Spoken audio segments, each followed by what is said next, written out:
বিরোধী ছাত্র আন্দোলনের নিহতদের পরিবারদের ক্ষতিপূরণ প্রদান ও আহতদের সুচিকিৎসার প্রয়োজনীয় সকল সহায়তা দেওয়া হবে। সর্বসম্মতিক্রমে বিএনপির চেয়ারপারসন বেগম খালেদা জিয়াকে মুক্তি দেওয়ার সিদ্ধান্ত নেওয়া হয়। প্রিয় দেশবাসী, আমি দেশের আইন শৃঙ্খলা পরিস্থিতি স্বাভাবিক করতে এবং লুপ্তরাজ ও ধ্বংসাত্মক কর্মকাণ্ড বন্ধ করতে রাজনৈতিক দলগুলোর প্রতি আহ্বান জানাচ্ছি।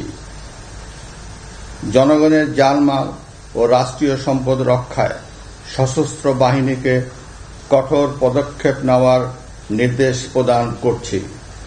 সাম্প্রদায়িক সম্প্রীতি ও সংখ্যালঘুদের নিরাপত্তা নিশ্চিত করতে এবং সরকারি সম্পত্তি রক্ষায় সকলকে এগিয়ে আসার আহ্বান জানাচ্ছি। দেশের অর্থনীতি, প্রশাসন ও শিল্প কল কারখানা চালু রাখার লক্ষ্যে সকলকে কার্যকর ভূমিকা রাখার আহ্বান জানাই।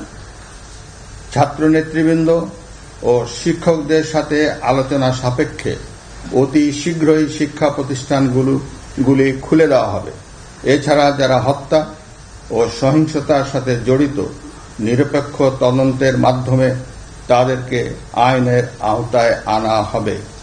গণপ্রজাতন্ত্রী বাংলাদেশের সংবিধান অনুযায়ী অনতি বিলম্বে বর্তমান সংসদ বিলুপ্ত করা হবে।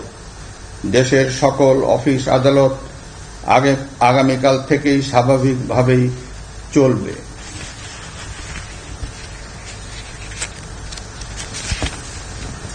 প্রিয় দেশবাসী, আসুন আমরা দেশকে বাঁচাতে একযোগে কাজ করি। পারস্পরিক হিংসা বিদ্বেষ ভুলে ও প্রতিহিংসার ঊর্ধ্বে উঠে দেশকে এগিয়ে নিতে নিজ নিজ অবস্থান থেকে ভূমিকা রাখার জন্য আমি বিনয়ের সাথে আপনাদের প্রতি অনুরোধ করছি। একটি সুন্দর ও সোনালী ভবিষ্যতের প্রত্যাশায় আমরা এগিয়ে যাব ইনশাআল্লাহ। মহান আল্লাহ আমাদের সহায় হন। খোদা হাফেজ। বাংলাদেশ চিরজীবী হোক।